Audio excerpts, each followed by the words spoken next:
Hello and welcome back to the Rugby Pod. I'm Andy Rowan, Big Jim and Goody are with me as usual. We'll be looking ahead to a huge weekend in round 3 of the Guinness Six Nations, as well as rounding up the weekend's premiership action. Plus, we'll be catching up with former Wales skipper Ryan Jones ahead of the big England v Wales clash, and the finest mullet in rugby, Shane Byrne. So settle back, enjoy, and make sure you've subscribed on Spotify. Pod. Rugby Pod. How's your week been, lads? No, Andy Rowe, this is not how's our week been. How the hell are you? You're in New Zealand. You're now a married man. 1, does it feel different? 2, any regrets? Or 3, how was the wedding? Answer them in any order you want to. Congrats, first and foremost. Congrats, Thank you very much.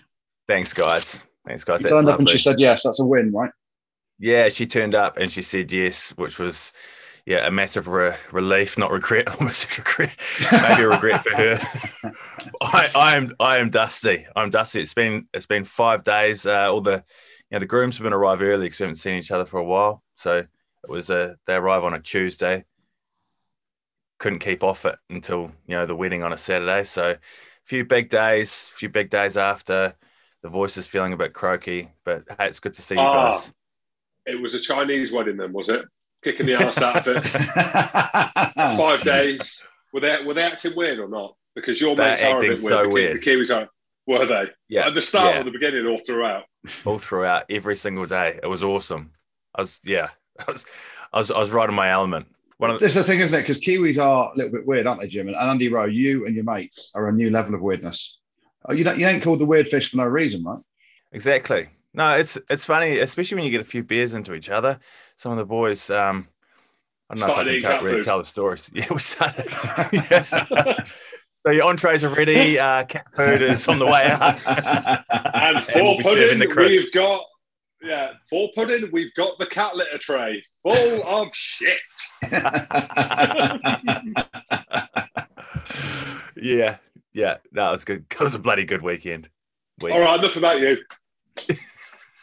Yeah, Jim, how are you, mate? Because you weren't the best last week, were you, son?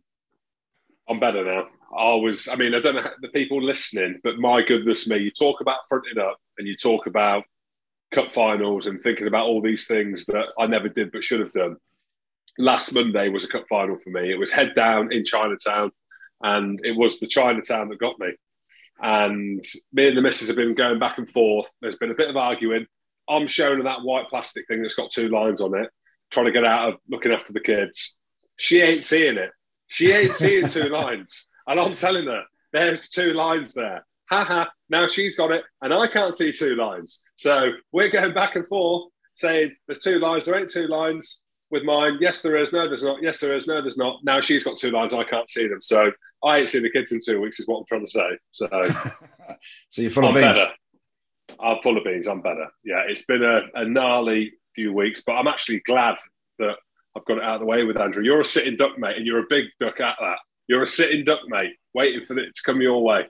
Mate, some of us are just a bit tougher than others, Jim, Oh, mate, there's not about being tough. I'm bulletproof. I said, I'm like an armadillo with a big tail.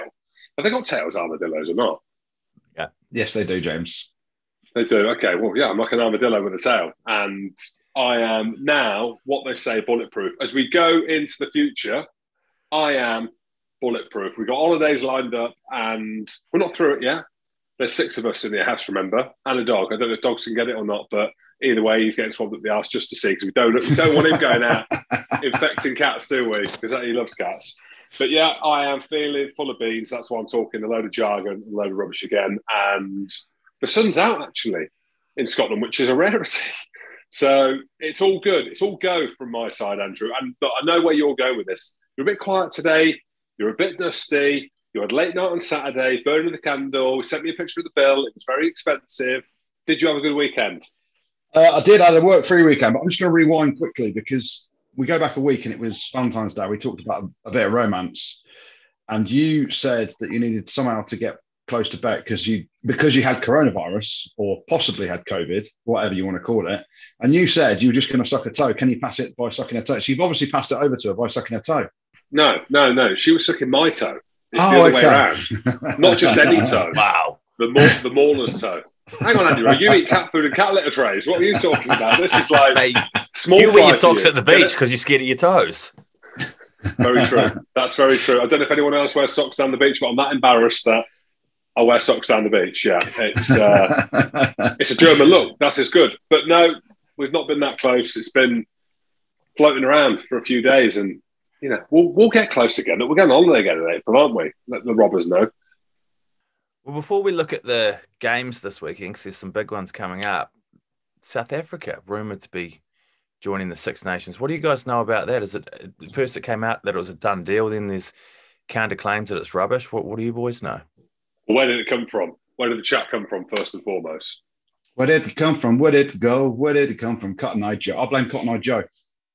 Well, Cotton Eye Joe is probably a hero in the Daily Mail. That's where it came from. And that kind of sums it up, does it not? I mean, I like the Daily Mail because it's just a bit of goss, isn't it? And that's literally what it seems to be. But there must be a few arms and some legs growing out of them rumours. But them rumours have been around for a while, haven't they? The weird thing about it was, I think it was Chris Foy, who writes for the Daily Mail and is quite active on Twitter. He put a tweet out, that's where I saw it, and said that breaking news, South Africa are going to be joining the Six Nations in 2025, was it, or something like that? Yeah, that's what it was. And I didn't even bother engaging in it. I know there was uproar and people were, building a narrative around why it shouldn't happen. I thought we would just wait and chat about it on air because it was a bizarre timing to happen, really, or even say. But it makes you think there might have been something there. But it's been kibosh now. And as much as I love South Africa, one of my favourite countries, if not favourite country, love the people there, love the team. I don't know what value that adds to the Six Nations, which you could probably say is the strongest tournament we've got in rugby, out with the World Cup. I know we've got the Lions and stuff like that, but consistently the Six Nations is great. And the question is around Italy, and we've spitballed it on here, spoken about it. Give them a couple of years. What's the point in them getting to where they've got to now in terms of their under-20s doing well, everything we spoke about last week, bringing in Kieran Crowley, the profile of their team. It's a European competition. Goody, you mentioned it last week. I'm all for promotion relegation and looking at a Romania or a Georgia or a Portugal or whatever, having a game to see at the end of the tournament against Italy. It's not going to be Scotland, could be England. Against Italy, finish bottom of the Six Nations to see who could potentially come up. I like that idea. It's a European competition. But maybe I'm going back on myself a bit here. There's clearly something there from the powers that be, the relationship with CBC and rugby now. But I think the proof's in the interaction around it. And from what I saw, people weren't happy. Financially, South Africa are struggling, I think, nationally in terms of the revenues that are around the game and the support for the provinces. They need to try and, it's probably them pushing that rhetoric a bit, really. But I did like the Six Nations came out straight away and said, we've got no intentions of it. And the facts around it are the Springboks have signed up to the Rugby Championship until 2024 at the minute as it stands. And there's obviously a huge issue with Sanzar along the lines of what's happened with the Super Rugby teams being sort of pushed away and playing the URC now. So it's a question, isn't it? Now, you need to align two competitions and there'd be a European competition, which is the Six Nations. I'm with Jim. Promotion relegation game should be the next change. But then you have the Rugby Championship, and you're expanding the Rugby Championship to include Japan, to include either Fiji or the Pacific Islands as a whole, or Tonga. Get one of them in there alongside South Africa and Argentina. Then you've got two unbelievable tournaments, Southern Hemisphere, Northern Hemisphere. You perhaps look at a game, if you can find space in this global calendar that's not changing yet, for the two champion teams to play each other. The more they change and play around and mess around with the competitions, the less valuable actually the World Cup becomes. There was something in the press a few weeks back saying, let's play the World Cup every 2 years. Ridiculous, because it devalues a World Cup. And again, the conversation is always going to be around this global season, which is what Six Nations have come out and said with CBC and everyone. That's the focus for them at the minute, trying to look at the July and November test windows and a global season where everything fits together. Well, I'll tell you what is going to happen this weekend. England, Wales, Twickenham, the big one. Tuolangi coming back into starting 15, Goody, do you think? Yes, please. Yes, please. I mean, when Manu's fit, and he's proved his fitness, I joked on here last week about I didn't necessarily think he should be parachuted back into the team because I wanted him for a Q&A. I've now replaced him for the Q&A. I've been messaging Manu. He says he's fit. Any England fan, and probably most fans around the world, if Manu Tuolangi is fit, you want to see him playing international rugby, don't you? Because there's a ridiculous point of difference to him around how he plays. England are still looking for a centre partnership. I think our best centre partnership is Henry Slade and Manu Tuolangi, and I think they proved that a little bit last year. So for me, the excitement of Marcus Smith dancing around and having Manu Tuolangi as an option, having Henry Slade as an option as another ball player as well. Manu's got to go straight back in for me. He's he can terrorise defences and create a lot of space for other players just with his presence. It's one of them where if you're Manu, and we're speaking frankly, he ain't got much time left, has he? So what is the point in waiting for him to play another couple of games and play maybe one game at the end of the championship? World Cup's in 2 years. Who knows? And everyone knows that the England-Wales game is a huge game. It's a one-off game in the middle of the tournament, how it lies now, a couple of weeks off. And you want to see the best players on the field. And the only people that are going to be annoyed about this is probably Sale. I imagine Sale aren't going to be overly happy. And the fact that Manu's obviously signed for Sale, he's been injured for a large part of that. When he plays, he's the best player on the field. And we've seen that with how long he's been out. This game against Harlequins, when he came back and absolutely blitzed Esterhazen. So Sale are going to be annoyed, but look, as much as I love Alice Anderson, I love Manu and I love rugby more. And seeing him in a white shirt again with everything that he's been through, I think it needs to happen. And I think especially now that Mako and Billy Vunipola are not in the squad, they're lacking, and they've got X Factor in Marcus Smith, but they're lacking that special X Factor. And there ain't anyone better in the world, I don't think, than Manu Tuolangi. Everything you read, everyone you speak to, I've been sat down by the young lad myself. I thought he was still in a nappy. He probably was, and he sat me down. He's a one-off. He's a phenomenon. And I want to see him back play for England because that's where he belongs on the big stage. Who starts at scrum half? Harry Randall or Ben Youngs? Yeah, I mean, for me, this is, Jim and I are both, reasonably close to the Youngs family over the last however many years. And there's a story of what Tom's been through with Tiff, and obviously Ben supporting him. We spoke about this last week, I think. I think you've got to start Ben Youngs. It's his 115th cap. It breaks the record of the most capped men's international player ever in Jason Leonard. Jason Leonard's on 114. He equalled it last week, and we talked about it then, didn't we? I think with everything that he's done in an England jersey, and listen, at some point, Harry Randall or Rafi Quirk is going to overtake him. It's natural, right? There's a progression there. Ben Youngs will want to go to a World Cup, and then that'll probably be him in an England jersey. You've earned the right, with 114 appearances behind him, 115th, to lead that team out, breaking Jason Leonard's record. You're going to get a standing ovation. I think it'll be a phenomenal thing for him on the day. And you're kind of looking at selection in a different way then. I think you've earned the right to start in your record-breaking game. He's playing well as well. Let's not forget his form's pretty good, isn't it? He's at Leicester team that's top of the league. He's had some good impacts. His kicking's great. Goody nailed it. And without being too harsh on Harry Randall, who I think is potentially the next person to come through, you've got Alex Mitchell as well playing well at Northampton. There's no one really that close to Ben Youngs apart from, I think, Danny Kerr. I watched him play for Quins at the weekend. He's up at that level. It's bizarre that he's still not around that. And as we said, it's a one-off game within the Six Nations. And I say that because there's a week off next week. There's a fallow week after the weekend's game. So it's all out. Put your very best team, your most experienced team out there against Wales, who are going to be chomping at the bit. Of course they are. And close to being fully loaded themselves. And Ben Youngs, Goody said it, and we spoke about it last week. Like he said, he's a class act. Any other changes, Goody, that you'd like to see from an England perspective? Courtney Laws, he gets in the team every week if he's fit. So I think, and going into looking at where England can dominate Wales, this is a game I'm looking at it, and people are probably thinking England should win this. We're at home. Wales are in the doldrums a little bit, although they did put 50 on Scotland. And it's a game that probably most people, unless you're Welsh, expect England to win. But where we can take them apart, I think personally, is the tight five, because they have got a worldie of a backline, Wales have. So, starving that backline of any ball, the tight five is somewhere where England need to really stamp their authority. And obviously Maro, he played at 6 against Italy. So does Maro go back into the second row? Joe Launchbury's knocking around again now in the squad. But for me, Courtney Lawes is the big one. Do you play him in the second row with Maro, or you probably put him at 6? And then you've got a real decent line-out option, because Wales's line-out is about as good as yours was for Scotland, wasn't it, Jim? It was all right against Scotland, ironically. But I agree. I think that the pack is where, again, old school, of course it is. All starts in the forwards, doesn't it?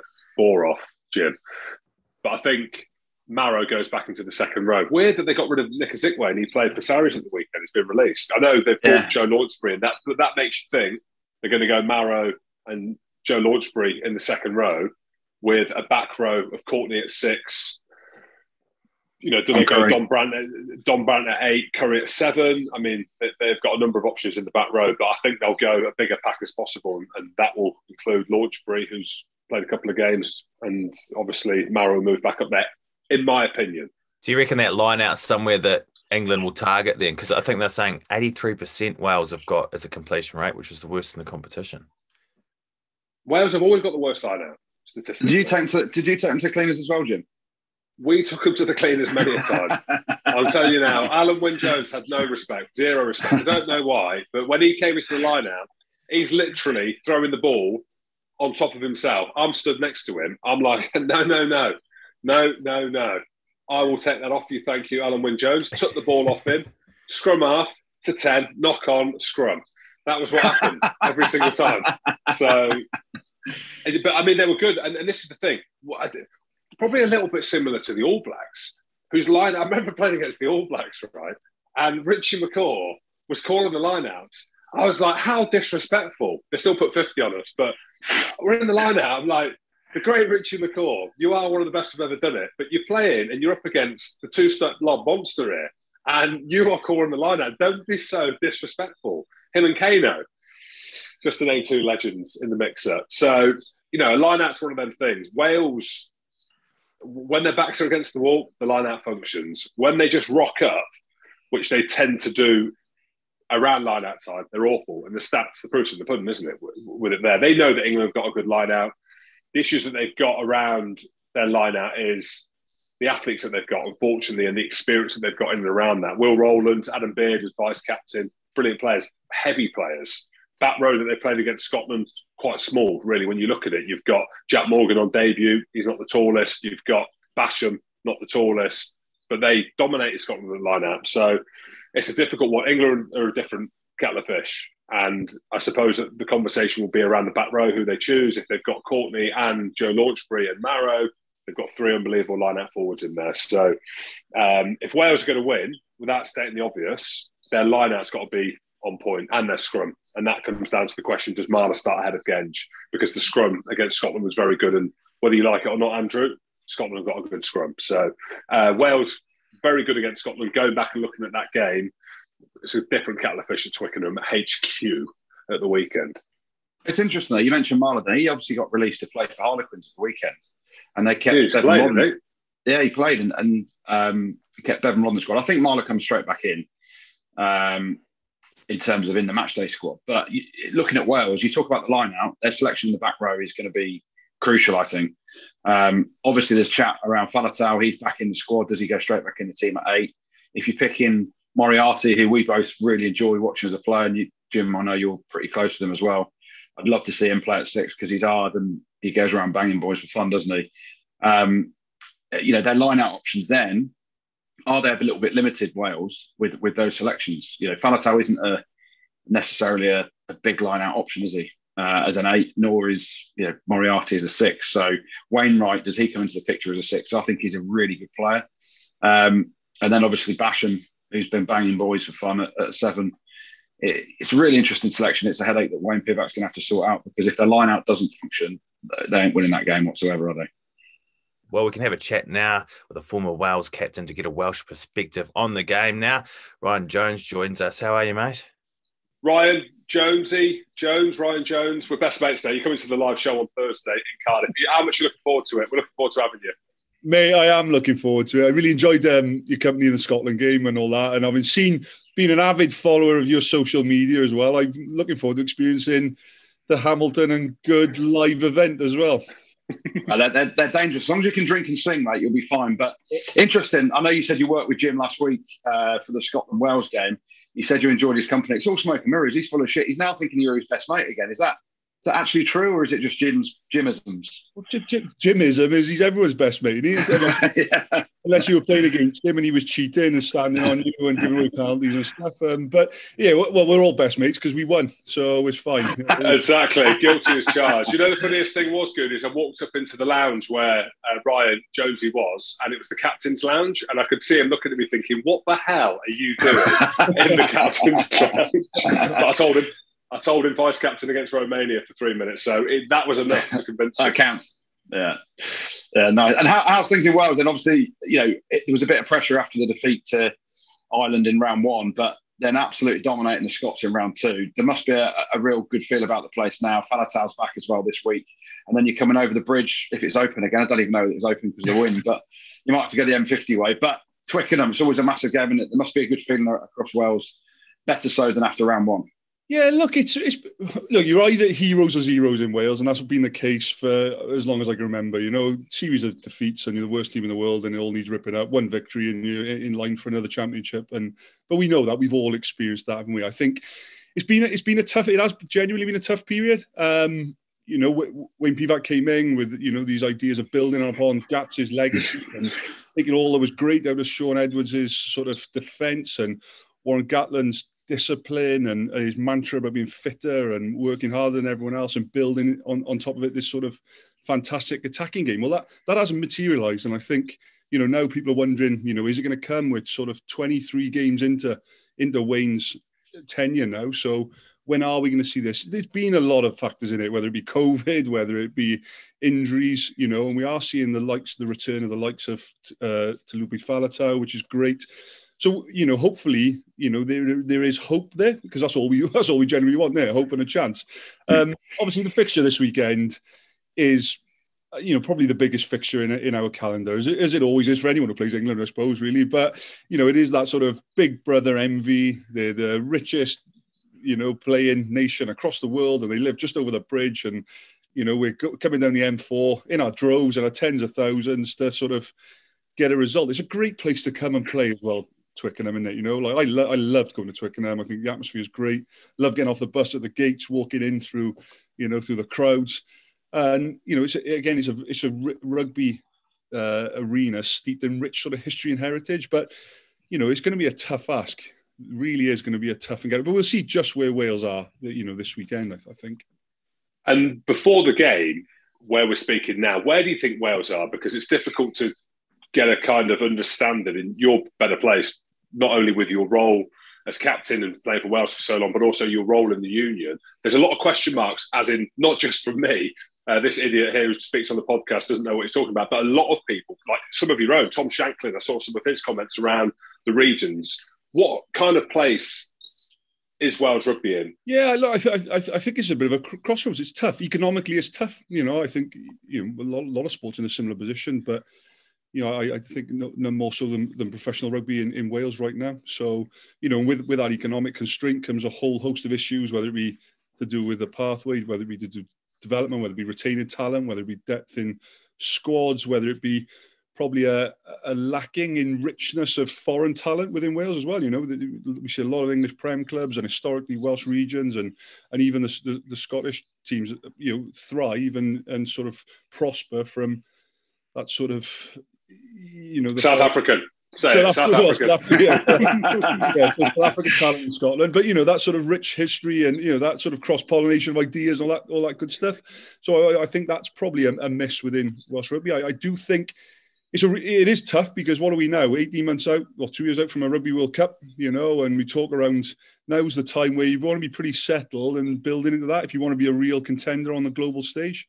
I'm concerned that we possibly missed that in Wales at the moment. I don't see, where we're going to be in 2 years. I'd say England is slightly ahead of us in that curve, and Scotland certainly. Scotland are playing, good test match rugby now with some real good talent and guys who are going to peak in various positions. I'm not quite sure on what our identity are and how we settled and which way we're going ahead of that. But I'm sure we'll get there. But again, the fixtures like the weekend, like Jim, like your Calcutta Cup, aren't they? There's so much. They're one-offs. They're one-offs. They're big fixtures. It's that anomaly weekend in the Six Nations as well. So we've got a 2-week run up to it. So everyone should be fresh. Everyone's battle ready. Everyone's technically and tactically ready to go. Peak for this one, and you've got 2 weeks to recover before you go again. So it's a great spot in the calendar for us to play England, and who knows. You're involved with the WRU, weren't you? And we're hearing a lot of stuff in England around the big disparity between the union, the WRU itself, and the regions, and how they don't really work together so well. What's that about? Is it a money thing? Is it just people pulling in different directions? Yeah, well, there's lots of factors in that, Goody. It's right from the structure. They're autonomous entities, if you like. So, but are largely reliant on central funding. And the strength, if you like, is in the collective. We're a relatively small nation. We've got a population of 3 million people. All 4 regions are within 58 mile of each other, or whatever it is, 60 mile of the M4. There's only 2 large economies really, one east, one west. So the whole resource, the talent pool is split then amongst those 4. Crikey, there's 1.5, 1.6 million people live in Greater Bristol. That's basically the same as South Wales. So we got four areas of talent drawing on it. I think, like I said, that I think the money's an interesting one, because when you look at relative budgets, they would be comparable, large, just about, there or thereabouts. But undoubtedly, there's not enough resource there to service and make genuinely competitive in Europe. You look at your Leinsters, your Saris historically, Jim. And obviously not now, because they obviously adhere to the salary cap and all that now. But don't get on that one. Guilty. So there's some anomalies in there, and then you've got that parochial difference. In amongst that 60 mile, we're all different. So you've got the townies in the east, and you've got the westies west of the Lucker Bridge, and there's some fantastic rich history and heritage in that. So there's probably lots in that. Where does school rugby fit? Where does university rugby fit? We haven't got the grips with that. Where does junior rugby and all that fit? How do we keep that alive in and amongst a changing landscape that we all face? God, the days are different. Children are different. So there's loads in there.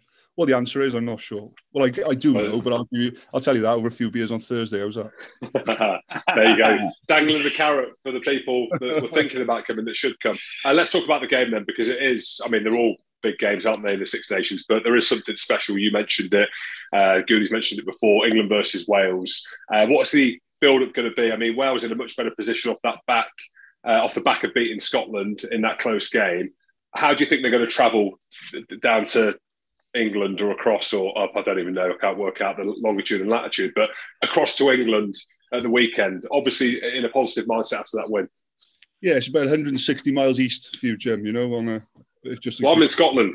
I'm in Scotland, so it's basically one road, mate. So no, it's you have to drive past Swindon, Jim, where you were born. Don't tell anyone. Look, the boys will be confident. You know what it's like. You approach every game the same. That's the nature of pro sports and the mindset of the athletes they are. So that the prep will be done. They will have taken confidence from that Scotland game, but I think Scotland threw it away as well. We talked before that game around, could they really live with being the favourites tag, coming to Cardiff where they haven't? Nah. Well, exactly. And that was, they gave Wales a 9-point head start, as it were, or 9 easy points, and that was a bit of a game changer, really. But Wales will be confident on the back because they needed that win. They needed to grind it out, which they did, and they showed some fantastic phases of defence.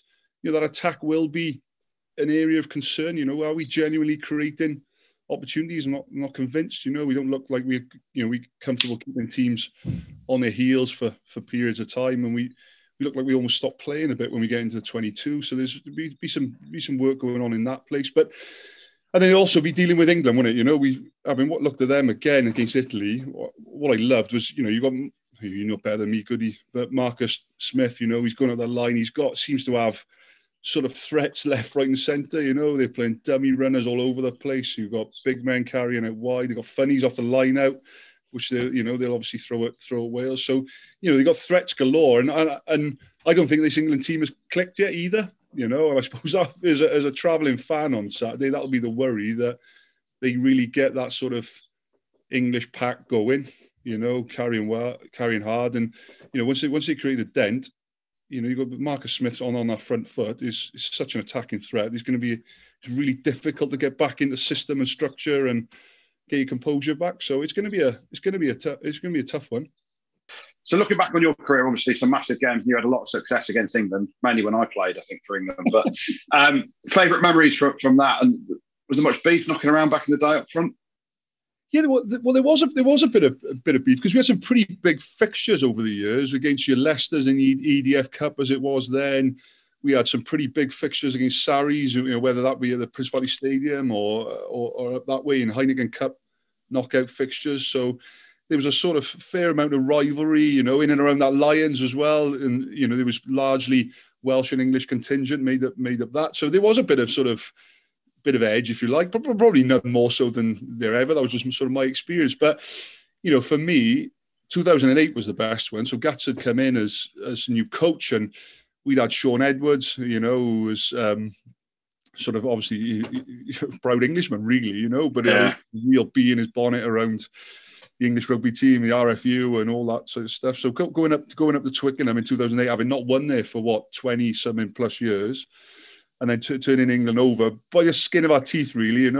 Hugh Bennett, our hooker, put try-saving tackling, I think, on Paul Saki just before half-time, which probably would have put us, on the back burner. But we just managed to hang in there till half-time, and then we came out second half and just sort of were a different, grew in confidence. And I think that's what you've got to do in Twickenham. It's a funny old place. I think you've got to go there with almost bordering on arrogance and an expectation to win. That's what teams don't do when they go to Twickenham. And I think you've got to go and do that. It's a partisan crowd, isn't it? So you've got to try and turn that. So I think Wales could do that. But what an amazing place to go and play rugby. There's not many purpose-built rugby stadiums in the world, that have the history and heritage like HQ as we call it down in Wales, as you can imagine.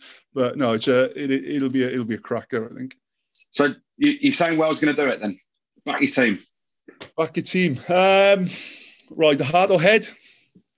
No, I look at I'll always back Wales, and I think if they're going to win, they'll grind it out. But I think England will have too much. I think they'll sneak a win. I was just going to say, I bet you don't say that on Thursday in front of 400 people in the depot.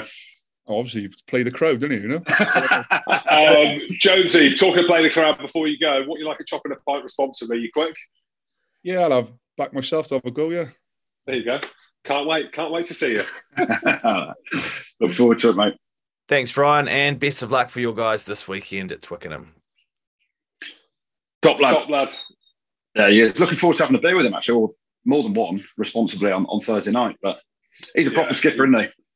He's good, mate. You forget about his resume sometimes, I suppose, if you're living up in Scotland and don't follow Welsh rugby closely. And it was great to spend a bit of time with him in the captain's lounge at the Principality, just surrounded by greatness. And I was there, rightfully so, my mum said.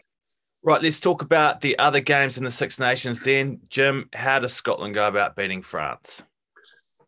Be 100% plus and hope that France anything under 85%. Speaking frankly, if both teams front up, right, if both teams are at 100% going into this game, France win. Of course they do. Look at the profile of the team, and we can talk about it until the cows come home. Phenomenal. They are world beaters. They're World Cup winners on their day, if they want to be. It seems to be a bit of a bogey team for France, though. And I think that lies within them probably seeing Scotland as minnows, a team that aren't an England or aren't an Ireland or aren't an All Blacks. And we're not yet, but we're a bloody good team. And what I'm hoping from the Scotland team, and I'm sure we'll get it, is a reaction. Like we saw Wales beating Scotland, because there was a reaction. There's been a couple of weekends off from the Six Nations, and it's going to be tough. Of course it is. Look at this French team. But we've beaten them away last year in the Six Nations behind closed doors with 14 men. We lost Finn. We beat them the year before, literally the weekend that COVID hit, and we all got locked down So it's a team that we know we can beat. But again, I reiterate my point. The facts are there. If France turn up and they're at 100% and they play the way that they can play and the way that they played against Ireland, and Scotland are 100%, we're just not as good. We're just not as big. We're just not as powerful. But we know that sport doesn't work like that. We know that rugby doesn't work like that. And a number of things can happen. I hope the conditions are good. I hope we actually see a really good game of rugby, because the conditions in Scotland the past few weekends have been shocking. But this is it for us, isn't it? Because I fully expect us to beat Italy, right? No disrespect to Italy. And we're going to struggle against Ireland in Dublin, probably, if history... Hold on, Jim. You were talking about a Grand Slam a couple of weeks ago. What's happened to that? I know. I'm going back to the old me. I know. I'm going back to where I used to be. But negative or honest, there's a fine line. There is a fine line. I want Scotland to win. We've got the capabilities to win. We really have. I'm talking about form going into this game. France, the form team. You could say France, the form team in the world at the minute. Yeah. Now, we beat England. We absolutely destroyed England. We dominated them. We smashed them. It was just, it was ridiculous how comfortable we played against England and how comfortable that win was. And then we flattered to deceive against Wales. So we're not quite there yet. But for me, how does success look for Scotland in this Six Nations? Well, we need to beat France because, again, to reiterate that point, we're going to struggle against Ireland in the last game of the tournament if we don't beat France, because we'll beat Italy. So how do we look at a successful tournament for Scotland? Again, I'll say it again. We need to beat France, and we need to beat Italy and take us to a tournament decider against Ireland for the last game. But that's the beauty of the Six Nations now. Because of the last games that we've had, it's wide open. So Scotland by 20, if you're asking me score prediction, because I don't think France will turn up. I think they'll just rock up. Oui, si, ça va, c'est pas quen quoi. Fabian's been all over TikTok dancing with his daughter. He ain't taking us seriously. Lads. No, it's a big one, isn't it, for them? Because you go back to the last two games that you mentioned there where Scotland have beaten France. The one up in Edinburgh just pre-COVID was Mohamed Hawass got sent off, didn't he, for punching Richie in the face. Yeah. And then last time, they had the game won France. The result states that Scotland beat them, and fair play they did. They had the game won, and they did the classic French thing. You're in your own 22. You think, you need to get a bonus point or win by X amount, and they start chucking it around. Scotland turn over, and was it Duhan van der Merwe got the winner? It was, yeah.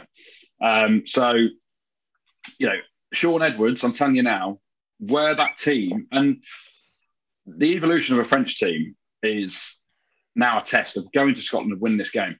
Because, as much of the hype around the team, and there is hype, and rightly so, they've got some world-class players in it. Scotland ain't an easy place to go for any team, let me tell you. Now, England, we've struggled up there recently, obviously, for, results-wise. France didn't win there 2 years ago. They can blame it on the red card to Hawass, which was a clear red card.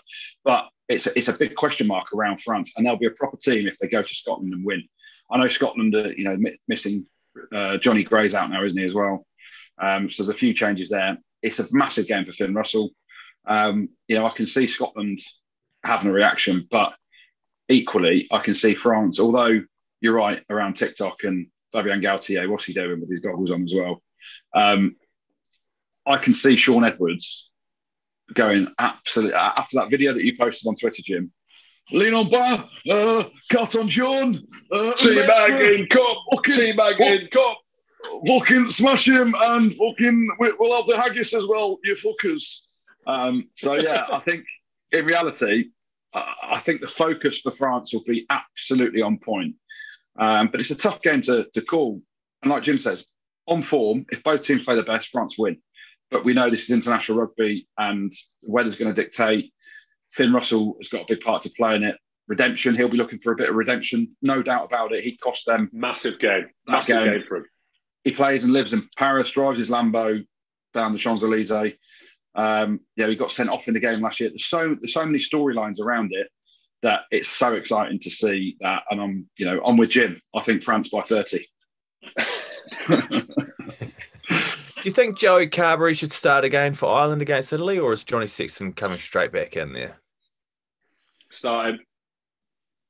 Yeah, great. I agree. I think he's got to start. What? Really? We agree. Mate, without disrespecting Italy, it's against Italy. Now, so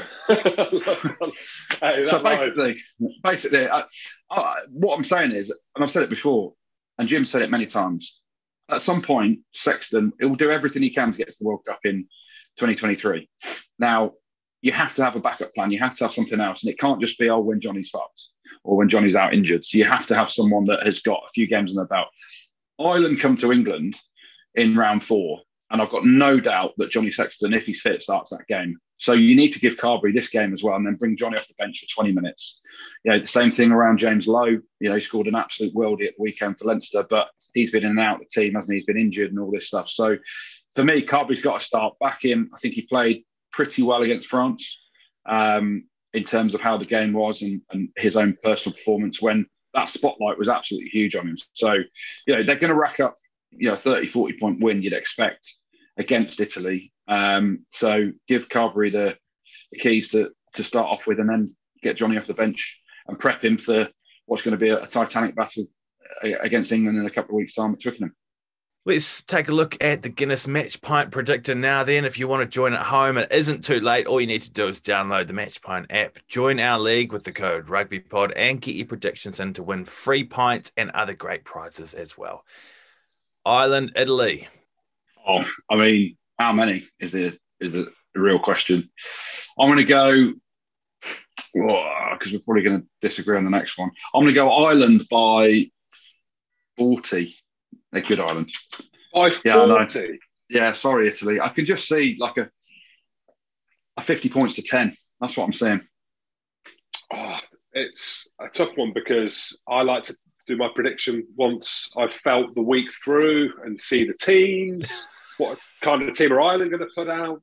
And I'm not too sure. I'm not even answering my own rhetorical question. But I think there'll be some changes for Ireland. I think they'll reward some of the guys on the fringes. And they're going to win, obviously. But I'm going to go Ireland by 25, 28. Let's just round it up to 25, 30. Let's call it 35. All right, 40 points in this. So we agreed, Jim? Well, kind of. Scotland, France. James, this is you. This is your moment, James. Without seeing the teams and without sensing Finn Russell and seeing him driving around Edinburgh in the Rolls Royce, I'm going France today, but it might change. It might change come the end of the week. So I'm going to go France by 4. Four. But that might change. So don't call me out on match point predictor. I need to see the teams. I need to see if Fabian puts any more TikTok dances out. If he does, then I'm going Scotland by 10. And I need to look at the weather. Don't ever listen to the weather or follow the weather. It all depends. On the day of the match, it could change. But for now, I'm going France by 4. 4. 4 points. I'm going to agree with you, Jim. It'd be, I just think France will be so focused on this now. There's a potential Grand Slam for them. This is a very tough game in terms of what's happened over the last 2 years. France by 8. 2. Just 8. All right, and then we've got England v Wales at HQ. Closer than we think. I'll go first, Andrew, because this is your team, because you're English and all that. Of course, you are fat, bold, and arrogant. But I'm going to go England. I'm not bold. Hey, I'm not bold. Well, there's 15,000 reasons why you're not. There's 15,000 reasons why you're not. So let's just say you were. I reckon it's going to be tougher than we think for England. I think the passion and the dragon, and Scott Quinnell convinced me to run through a wall in hospitality. I'm going to go England by 4. Just by 4. Yeah, I'm going to go England by a few more. I think England by 10. I think we'll overpower them. The tight 5 is the area where we'll have real dominance. And if the weather is what it is, it's a massive, massive plus for us with that tight 5 dominance. So, yeah, England by more. England by 12. Confidence, not arrogance. What? Well, that's the Six Nations action covered, but there's also an Ireland v England Legends game coming up soon, and we can have a chat now with former Ireland hooker Shane Byrne, who's captaining the Irish side. How are you, mate? Yeah, not too bad. You guys? All well? Shane, it's class to have you on. I need to ask you something straight. Honesty call now. How much do you hate Hamish Watson? Be honest. some people are just easy to hate. You know what I mean? And the reason I ask, and the reason I say that, you have had the best hair, the best mullet, arguably ever, that's ever lived, until Hamish Watson. I don't know whether because he's Scottish/English, but he's alive. And he arguably came through with then the best mullet we've ever seen. Is there a jealousy there or not? Are you just happy to pass it on and your style to a younger human? No, absolute raving jealousy. Yes, it's something that the attention he's getting now is it's something that I like to get a bit of recognition for what I did, trailblazing as it might have been, in the extremely fashionable sense that I had the mullet in. And look, at least somebody's carrying it on. I'm seeing great things about mullets going on in public schools over in England at the moment. So long may it continue. Yeah, there's a fair few out there. Carl Rowe, have a look at him. London Irish winger, Scottish, qualified. He's got an unbelievable mullet as well. So, all right, okay. You're definitely the trendsetter. But let's talk about the game then. Obviously, England legends against Ireland legends. You're skippering it. First and foremost, how are you getting the boots on at your age and not being in an absolute shocking state after the game? I can't think of making a tackle. I never made any tackles in my career, but geez, it must be hard. We've been short and fat, you see, has huge advantages. Very, very seldom got injured, so I'm not carrying any worries. So, yeah, at the big 50 now at this stage, I will be definitely one of the oldest on the pitch. Jace is still going to lace his boots up, he said. So we're hoping that he's going to get on the pitch again, even though the very important man that he is now. But it's do you know what, lads? It's still the fun of it. You know, the reason that, like, we were all lucky enough to have a lot of fun when we were playing. I know the game is moved on. It mightn't be quite as much of a celebration after the games as we had it, but this is really one of the great things about this Legends game, is that it's a little snippet of that. And we have guys now who have never experienced that. They went straight from school to professional rugby, and they've never experienced that fun and crack that we had. And we've a lot of newbies this year, like Billy Holland, Ian Keatley, Chris Henry, Tommy O'Donnell. These guys are coming in the Irish side, and these guys have never experienced anything like that. So there's a lot of fun, a lot of skill to be had. We still have it. The old legs don't move as quick as they used to. But the great thing is it's rolling subs. So if you're stupid enough to make a long break, you can immediately go off the pitch for a bit of oxygen. And Shane, with that, you've missed a couple of years, haven't you? I don't want to stereotype some of the big lads in the front row, but 2 years at home, there's probably a couple of stone being put on across the board of the front rows as there. Well, how are you worried about that? Well, yeah, like they say the camera adds a few pounds. I'd say it's about right with me, unfortunately. You look great. Look, it is great fun. We all do it, every one of us, every single year. Like we're 14 years into doing this now, and we've raised touching off 1.5 million for the injured players, charities, and various other little bits and pieces over the years. And it's just such good fun. For all of us, it's always when you turn the corner into the new year, it's like, oh my God, the Legends game's around the corner. I got to start doing something. Look at the bloody state of me. But it's brilliant. And we have an amazing team. ARC Bermuda are the company that support us, and they very smartly use that as the worldwide corporate event, and they host the players, and they just treat us absolutely fantastic and really facilitate what it wants. And they don't want anything else out of it. So every bit of money that there is available goes to the charities, which is very, very important. And the thing is, as well, is the Irish-English rivalry is there. You know what I mean? That it still draws the crowd. People still want to see it going on. Like there's some great guys playing, like you have Mike Tyndall, Ben Foden, Ollie Phillips, Dylan Armitage. I'm naming a lot of backs here, which is a bit worrying. Oh, there, Lee Mears is in there as well. Go there, Lee. And, the standards are pretty good. The matches are always amazing, and they're always way closer than you expect. The guys can still remember how to do the skills and everything like that. And it's full on. The tackling's full on. There's just no anger in it anymore. You know what I mean? Someone runs at you, you tackle them, you put them down and probably shove their face in the mud just for old time's sake. But It's all played in good spirit, and all for, as I say, a great cause. And this year in particular, we're remembering the great Gary Halpin, which was something absolutely devastating that happened during COVID. We're just over a year now since we lost him, and anybody knew Gary Halpin. He played Harlequins and London Irish and Leinster and Ireland, and just a larger than life character, an absolute hoot to be around. The closest thing I ever came to knowing a natural comedian. He was just a funny guy. And everybody's going to be wearing the Gaza number 3 on the back. So that should confuse the hell out of the referee, which is good. And it's just a big celebration. And I'd really encourage everybody to get the butts down to Harlequins on Friday night. Yeah, it should be good fun. Now, obviously, you say it's a celebration, obviously in memory of Gary Halpin.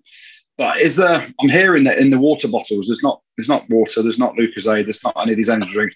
It's just straight beers in the water bottles during the game as well. That is something that I can't work out if it's an amazing thing or a really tough thing, because playing rugby and sipping a beers is pretty brutal, isn't it? Yeah, well, normally you have the beers for after the game. Let's just say that it's insistent that the beers are in the change room before the game, just to warm the cockles up, and a few guys normally have a few little bottles just to get their blood flowing. You know what I mean? That's it. A few little shorts. So you mentioned it's at the Stoop on Friday, the 11th of March. Yeah. How do people get tickets for it? It's all online. Just go through the normal route through Harlequins. Everything is there online. We would really encourage everyone.